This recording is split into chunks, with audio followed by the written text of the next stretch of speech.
The thing about YNAB that changed my life had nothing to do with mastering the app. I mean, I did spend a ridiculous amount of time learning the app, at least in the beginning. Credit cards in YNAB especially broke my brain for quite a while, but the real change was much simpler and much more powerful. YNAB taught me to stop trying to predict everything and start asking myself over and over, how much money do I have right now, and what is that money for? This is the story of how I learned that lesson. But to explain why that question matters so much, I need to start with the part that might sound a little counterintuitive. Before YNAB, I wasn't exactly reckless with money, not even close, and I think that's actually a pretty important part of the story. You see, growing up, I had been taught good principles about money, things like avoid debt, pay off the credit card, be generous, spend less than you make. And honestly, those principles served me really well. I remember this showing up even when I was a little kid. I loved Star Wars action figures.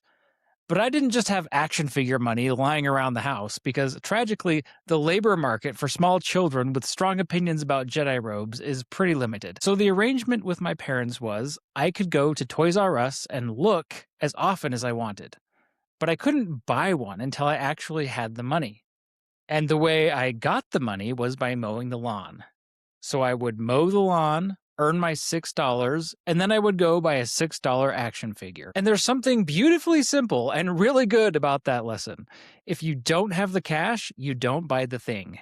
That is a solid principle. The problem is that adult money is not always as simple as, do I have $6 for the action figure? Adult money has timing, bills, credit cards, paychecks, annual expenses, money that is technically in your bank account but already needs to do something else. So even from a young age, I had principles. I just didn't have a system yet. And for a long time, that gap between good principles and a solid system was hidden. And I think that's because the timing of my money made it easier to get away with having a weak system. When I was in school, I was living on scholarships and student loans, so I usually had a larger lump sum of money sitting in my bank account. So if I used my credit card, I could easily pay it off. The timing wasn't really that complicated. Then I moved into my full-time career and started living on a paycheck instead of a lump sum. And something changed. I still was using credit cards responsibly in the sense that I was paying off my statement balance in full every month. But I kept running into this really frustrating pattern where I had to wait for my next paycheck before I could pay off my last statement balance on the due date. And if I wanted to make a purchase, I had to do this weird little calculation in my head. If I buy this thing right now, will I still have enough money to pay off my statement balance when it's due? So yes, I was being responsible by paying off my credit card balance each month. But I didn't feel calm, and I definitely felt stressed. I was checking my accounts way more often than I wanted to, running that same little calculation over and over in my head. And I felt stressed about money in a way I was almost embarrassed by. I tried to get the math to sit still in my head, but I kept feeling like I should understand what was happening because from the outside, things looked fine. I technically wasn't spending more than I made. I was paying my bills. I was even making extra payments on my student loans. But I still didn't have a simple, repeatable way to know what my money was supposed to do next. So naturally, I did what any very normal person would do, and I started building spreadsheets, a lot of them. My Google Drive became a graveyard of attempts to manage my finances. I tried building budgets. I tried to predict how much I would spend. And I tried to make the numbers make sense. But none of the systems that I built ever really worked. And every time one fell apart, I assumed I was the problem, that I just wasn't disciplined enough or not smart enough about money. Looking back, I don't think that it was me. And I definitely don't think it's that spreadsheets are bad. I love a spreadsheet. I am not here to slander the grid. I think for me, the problem was that I thought planning meant predicting the future. I thought I was supposed to predict what I would spend each month in each category. But inevitably, real life would happen, and my predictions would miss, and I would get frustrated all over again. And the predicting was even more hopeless than that, because for a while I was working hourly. So I was trying to plan an entire month before I even knew how much money I would earn that month. I couldn't predict my spending, and I couldn't predict my income. And of course, credit cards made it even worse. My spreadsheets could track what I spent, but they could never tell me what to do about paying the card back. So eventually, I stopped trying to outplan my life on a spreadsheet, and I gave YNAB a first real try. And I'll tell you one thing right off the bat, YNAB didn't help me because it made me better at predicting the future. It helped me because it made me ask myself an entirely different question. How much money do I have right now, and what is this money for? And I don't care how simple, obvious, or dumb that sounds to you. It is what changed everything for me. Planning your money or budgeting is not about predicting the future. Planning is choosing what the money available right now is for. And that skill, choosing what the money is for, is what made all the difference for me. The clearest place it showed up was the thing that used to break my brain the most: credit cards. In my old spreadsheets, the problem looked something like this.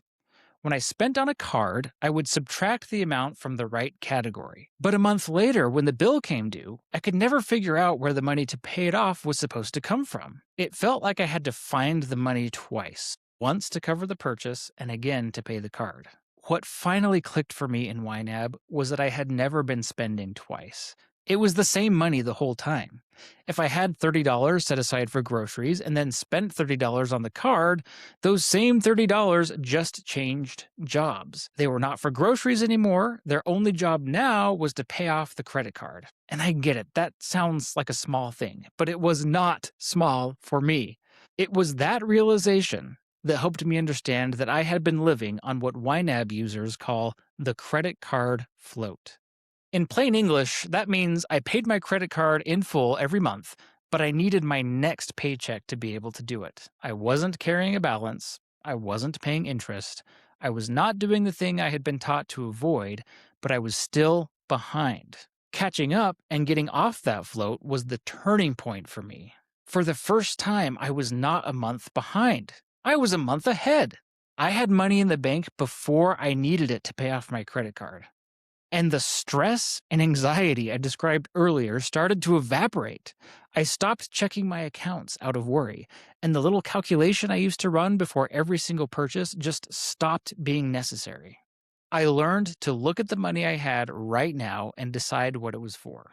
And if this is the kind of knot you are in right now, where you are trying to be responsible, but you still can't quite tell what your money is supposed to do next, that is the kind of thing I help people untangle one-on-one.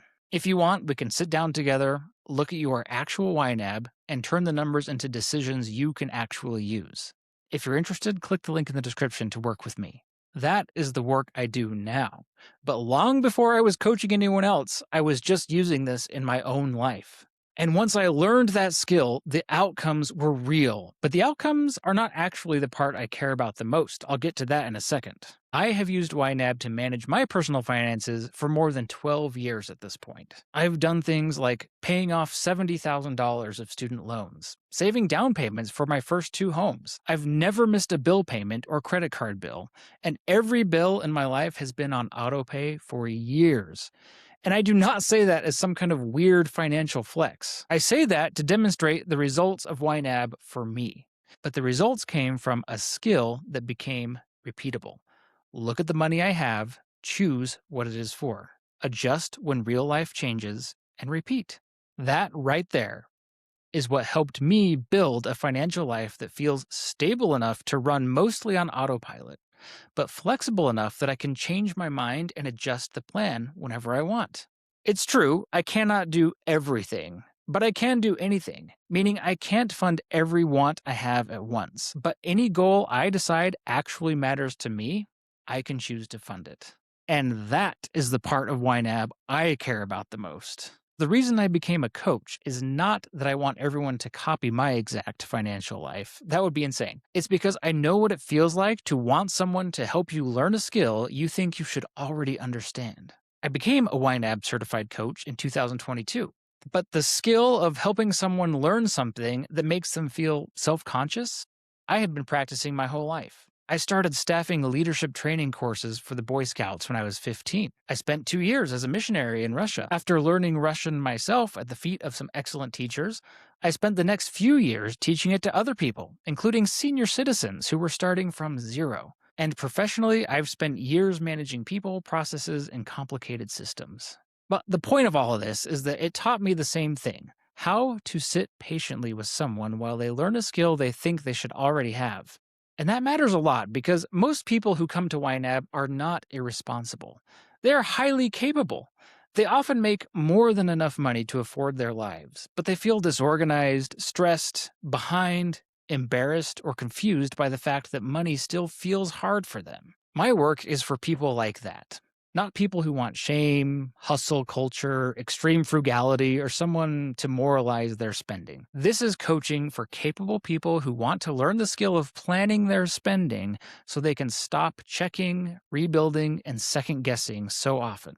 I use coaches in my own life too, from violin to personal training. Not because I'm broken, but I understand that coaching helps capable people get better at something faster.